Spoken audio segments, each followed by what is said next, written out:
कल से 2 दिनों तक लोकसभा में संविधान पर चर्चा होगी। 12 घंटे का समय तय हुआ है। रक्षा मंत्री राजनाथ सिंह चर्चा की शुरुआत करेंगे और 14 दिसंबर को प्रधानमंत्री चर्चा का जवाब देंगे। 16 और 17 दिसंबर को राज्यसभा में संविधान पर चर्चा होगी। ऊपरी सदन में अमित शाह चर्चा की शुरुआत करेंगे। बीजेपी ने संविधान पर चर्चा के लिए लोकसभा सांसदों को व्हिप जारी की है। कल और 14 दिसंबर को सांसदों को सदन में मौजूद रहने को कहा गया है। अविश्वास प्रस्ताव पर दस्तखत करने वाले सांसदों को लेकर किरण रिजिजू की टिप्पणी पर विपक्ष भड़का। संसदीय कार्य मंत्री के खिलाफ कल प्रिविलेज मोशन का नोटिस देने की तैयारी। संसदीय कार्य मंत्री किरण रिजिजू ने कहा था, जिन्होंने नो कॉन्फिडेंस मोशन के नोटिस पर हस्ताक्षर किए वो सदन में बैठने के लायक नहीं है। अविश्वास प्रस्ताव पर आज फिर संसद में दंगल देखने को मिला। मल्लिकार्जुन खड़गे पर जेपी नड्डा बरसे। कहा, असल मुद्दों से ध्यान भटकाना चाहती है Congress party.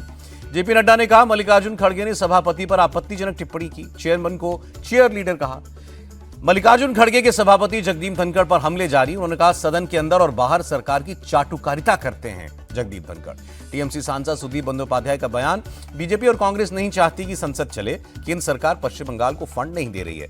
One nation one election bill को मोदी कैबिनेट ने मंजूरी दे दी है। इसी सत्र में संसद में पेश हो सकता है बिल और पास हुआ तो 2029 तक देश भर में सारे चुनाव एक साथ होंगे।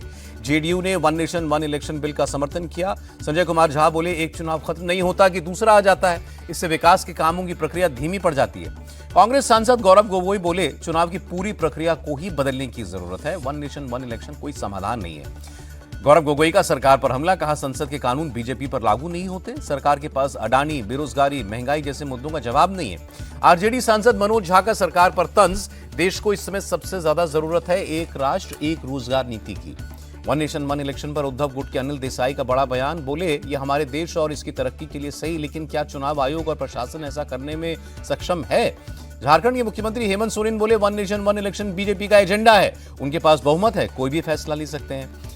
जेएमएम की सांसद महुआ मांझी ने कहा, वन नेशन वन इलेक्शन से क्षेत्रीय दलों को बड़ा नुकसान होगा। ये स्थानीय पार्टियों को खत्म करने के लिए बीजेपी की साजिश है।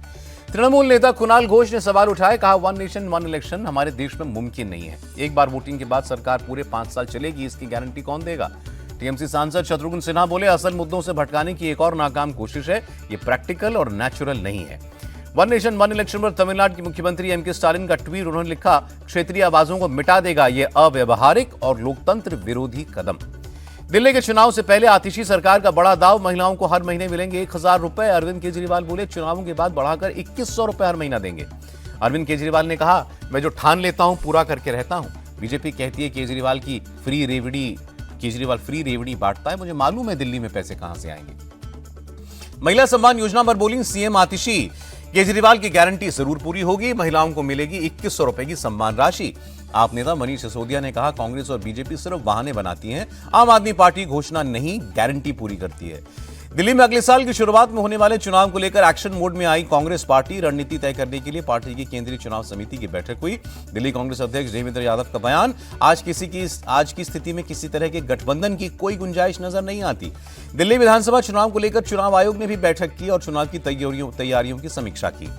शरद पवार के 84वें जन्मदिन पर कार्यकर्ताओं ने केक काटा। महाराष्ट्र के डिप्टी सीएम अजीत पवार भी शरद पवार से मिलने के लिए दिल्ली पहुंचे, बधाई दी। गृहमंत्री अमित शाह से मिलने के बाद बोले एनसीपी के नेता प्रफुल्ल पटेल। महाराष्ट्र के विकास को लेकर बात हुई। 18 दिसंबर को यूपी विधानसभा का घेराव करेगी कांग्रेस। प्रदेश अध्यक्ष अजय राय ने कहा, बेरोजगारी, शिक्षा और कानून व्यवस्था को लेकर सरकार को घेरेंगे। कल प्रयागराज जाएंगे प्रधानमंत्री मोदी। गंगा पूजन करके महाकुंभ की शुरुआत करेंगे। 6670 करोड़ की विकास परियोजनाओं की सौगात देंगे। प्रयागराज पहुंचे सीएम योगी आदित्यनाथ। प्रधानमंत्री के दौरे से पहले उन्होंने तैयारियों का जायजा लिया। दिल्ली में नेपाल के सेनाध्यक्ष से मिले रक्षा मंत्री राजनाथ सिंह। द्विपक्षीय रक्षा सहयोग बढ़ाने के मुद्दे समेत कई मुद्दों पर बात हुई। पुर्तगाल गणराज्य के विदेश मंत्री दिल्ली पहुंचे। पाउली रनगेल की भारत में पहली आधिकारिक यात्रा है। झारखंड बीजेपी चीफ बाबूलाल मरांडी ने हेमंत सरकार पर आरोप लगाया, घोषणा पत्र के वादों पर चर्चा करने के लिए वो तैयार नहीं है। प्लेसेस ऑफ वर्शिप एक्ट पर सुप्रीम कोर्ट का सुनवाई से इनकार। चीफ जस्टिस बोले, जब तक केंद्र सरकार जवाब दाखिल नहीं करती है तब तक सुनवाई नहीं होगी। चीफ जस्टिस ने कहा, इस मामले में केंद्र सरकार का पक्ष जानना जरूरी है। सॉलिसिटर जनरल ने कहा, केंद्र सरकार जल्द जवाब दाखिल करेगी। 4 हफ्ते में केंद्र सरकार को सुप्रीम कोर्ट में दाखिल करना है अपना जवाब। सुनवाई के दौरान नई याचिकाओं पर रोक रहेगी। सड़क हादसों पर केंद्रीय परिवहन मंत्री नितिन गडकरी का बड़ा बयान। बोले, दुनिया में सड़क हादसों को लेकर सबसे खराब रिकॉर्ड है हमारा। देश में एक्सीडेंट कम होने की बजाय और बढ़े। जब भी विदेश में सड़क हादसों को लेकर बात होती है, मैं अपना मुंह छिपाने की कोशिश करता हूं। लोकसभा में सड़क हादसों के दौरान पर चर्चा के दौरान बोले नितिन गडकरी। राहुल गांधी ने हाथरस रेप पीड़िता के परिवार से मुलाकात की। 45 मिनट बात हुई। हाथरस के पीड़ित परिवार से मुलाकात के बाद राहुल गांधी ने ट्वीट किया, आज भी डर के साए में जी रहा है पूरा परिवार, उनके साथ अपराधियों जैसा व्यवहार हो रहा है। हाथरस के पीड़ित परिवार को लेकर राहुल गांधी का योगी सरकार पर हमला। कहा, न तो सरकार नौकरी दे रही है, न दूसरी जगह पर उन्हें घर मिला, न्याय देने की बजाय अत्याचार किया जा रहा है। पीड़िता के परिवार ने राहुल गांधी को चिट्ठी लिखी थी। इसी खत के जवाब में राहुल गांधी परिवार से मिलने हाथरस गए। कांग्रेस ने परिवार की चिट्ठी भी शेयर की। राहुल गांधी के हाथरस दौरे पर भड़के डिप्टी सीएम ब्रजेश पाठक। कहा, वो यूपी को दंगों की आग में धकेलना चाहते हैं। बीजेपी महासचिव तरुण चुग का राहुल गांधी पर हमला। कहा, वो अपने पीआर के लिए कुछ भी कर सकते हैं। लाडली बहन योजना पर एमपी के सीएम मोहन यादव का बड़ा बयान। बोले, सरकारी खजाने पर इस योजना का भार है, लेकिन आमदनी बढ़ा रहे हैं, जिससे योजना निरंतर जारी रहेगी। देहरादून में 10वां आयुर्वेदिक एक्सपो आयोजित हुआ। सीएम पुष्कर धामी ने कहा, पूरी दुनिया को आयुर्वेद के बारे में जानने का मौका मिलेगा। बीजेपी सांसद निशिकांत दुबे के घर एनएसयूआई का प्रोटेस्ट। एनएसयूआई कार्यकर्ताओं ने निशिकांत दुबे को गुलाब भेंट किया। निशिकांत दुबे ने प्रदर्शन कर रहे कार्यकर्ताओं को मिठाई खिलाई। कहा, सोरोस मुद्दे पर मेरी आवाज दबाई जा रही है। राजस्थान के मुख्यमंत्री भजन लाल ने जयपुर में रन फॉर विकसित राजस्थान मैराथन को हरी झंडी दिखाई। मंत्री राज्यवर्धन सिंह राठौड़ भी मौजूद रहे। सपा सांसद जियाउर रहमान बर्ग को अवैध निर्माण की वजह से नोटिस दिया गया। बिना नक्शा पास कराए मकान बनाने का आरोप है। परभनी हिंसा पर बीजेपी सांसद अशोक चौहान का बयान। जनता को अपनी भावनाओं पर काबू रखना चाहिए। पंजाब हरियाणा शंभू बॉर्डर पर किसानों का प्रदर्शन जारी। अपनी मांगों को लेकर सरकार के सामने अड़े हैं किसान। पंजाब के खनौरी बॉर्डर पर किसान संगठनों का प्रदर्शन। एमएसपी की मांग को लेकर भूख हड़ताल पर बैठे किसान नेता जगजीत सिंह डल्लेवाल। किसानों को प्रधानमंत्री मोदी को लिखा खुला खत। सरवन सिंह पंढेर बोले, त्रिपुरा के अगरतला में 68वें राष्ट्रीय स्कूल जूडो गेम्स आयोजित हुए। सीएम मानिक साहा बोले, 27 राज्यों के बच्चों ने हिस्सा लिया। गुरुग्राम में जनता से रूबरू हुए हरियाणा के सीएम नायब सैनी। कहा, 23 शिकायतें मिली, जिनमें से 19 का मौके पर समाधान हुआ। जिला कलेक्टर्स के साथ ओडिशा सीएम ने बैठक की। खरीफ धान खरीद को लेकर चर्चा की। यूपी के झांसी में विदेशी फंडिंग के मामले में मुफ्ती खालिद के घर पर एनआईए की रेड हुए दौरान हंगामा। मुफ्ती के समर्थकों ने एनआईए की टीम को घेरा। एनआईए की घेराबंदी के बाद मौके पर भारी पुलिस फोर्स पहुंची। एक शख्स को हिरासत में लिया गया। गुजरात के सूरत में बीच सड़क पर 3 लड़कियों से छेड़खानी का आरोपी गिरफ्तार। पुलिस ने आरोपी को उसी इलाके में ले जाकर जुलूस निकाला। दिल्ली में अवैध बांग्लादेशियों के खिलाफ लगातार दूसरे दिन पुलिस का एक्शन। कालिंदी कुंज सीमापुरी इलाके में आधार कार्ड और दस्तावेजों की जांच की गई। दिल्ली पुलिस ने अभियान के तहत 20 संदिग्धों की पहचान की है। दस्तावेज न होने पर पुलिस ने एक महिला समेत 2 लोगों को हिरासत में भी लिया है। छत्तीसगढ़ में एंटी नक्सल ऑपरेशन में 7 नक्सलवादी मारे गए। मुख्यमंत्री विष्णुदेव साय ने कहा, मैं सुरक्षा बलों के साहस को सलाम करता हूं। इंजीनियर अतुल सुभाष सुसाइड मामले में निकिता की मां और भाई हो गए हैं फरार। बाइक पर भागते हुए दिखे अनुराग और निशा सिंघानिया। रोहित गुदारा और गोल्डी बरार ने सोशल मीडिया के जरिए क्लब को चेतावनी दी और कहा, ये हल्का धमाका था, हम बड़े धमाके भी कर सकते हैं। दिल्ली के त्रिलोकपुरी इलाके में फायरिंग। बाइक सवार बदमाश ने एक जिम ट्रेनर को 5 गोलियां मारी। त्रिलोकपुरी फायरिंग मामले में 2 लोग हिरासत में लिए गए। पुलिस के मुताबिक रवि के परिवार और हमलावर के परिवार में 10 सालों से रंजिश थी। महाराष्ट्र के अमरावती और भिवंडी में एनआईए की रेड। एनआईए ने देश विरोधी गतिविधियों में शामिल होने वाले 2 आरोपियों को गिरफ्तार किया। एनआईए ने छत्तीसगढ़ विधानसभा चुनाव 2023 में हुए आईईडी ब्लास्ट मामले में चार्जशीट दाखिल की। सीपीआई के 10 कार्यकर्ताओं के नाम इसमें शामिल हैं।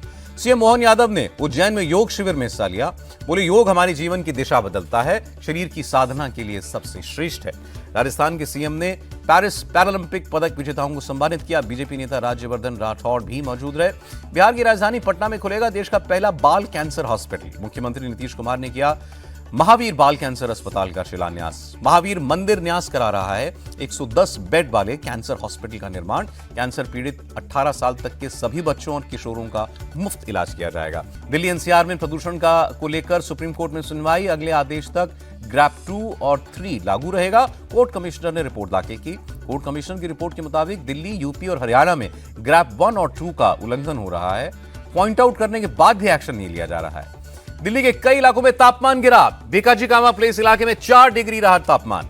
जम्मू कश्मीर के कुपवाड़ा में ताजी बर्फबारी हुई। मौसम में बदलाव से ठंडक बढ़ी। जम्मू कश्मीर के कई हिस्सों में भारी बर्फबारी। बारामूला के सोपोर में बर्फ की चादर बिछी। राजस्थान के माउंट आबू में फ्रीजिंग पॉइंट से भी नीचे आया टेम्परेचर। कई इलाकों में गाड़ियों पर दिखी बर्फ की परत। तमिलनाडु के डिंडीगुल में भारी बारिश। शहर के कई हिस्सों में पानी भरा।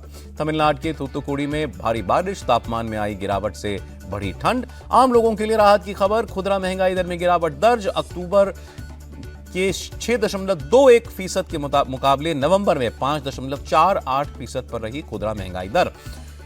गिरावट के साथ बंद हुआ शेयर बाजार। सेंसेक्स 236 अंक नीचे आया, निफ्टी 93 पॉइंट नीचे आया। रुपया अब तक के सबसे निचले स्तर पर पहुंचा, डॉलर के मुकाबले 4 पैसे गिरकर 83 रुपए 87 पैसे पर बंद हुआ। बिहार के 13 साल के उभरते क्रिकेटर वैभव सूर्यवंशी से मिले मुख्यमंत्री नीतीश कुमार, शॉल उड़ाकर सम्मानित किया। आईपीएल नीलामी में राजस्थान रॉयल्स ने वैभव पर लगाई थी 1 करोड़ 10 लाख की बोली।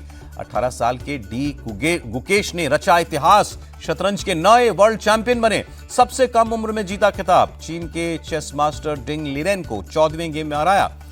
राष्ट्रपति द्रौपदी मुर्मू और प्रधानमंत्री मोदी ने डी गुकेश को बधाई दी, कहा उनकी अद्वितीय प्रतिभा और कड़ी मेहनत का परिणाम है। जेएनयू में द साबरमती रिपोर्ट की स्क्रीनिंग के दौरान पत्थरबाजी, एबीवीपी ने लेफ्ट के छात्रों पर आरोप लगाया। फिल्म देख रहे लोगों के ऊपर पत्थर फेंके गए। 1000 करोड़ के पार हुई अल्लू अर्जुन की फिल्म पुष्पा 2, एक्टर बोले लोगों का अपार प्यार मिल रहा है।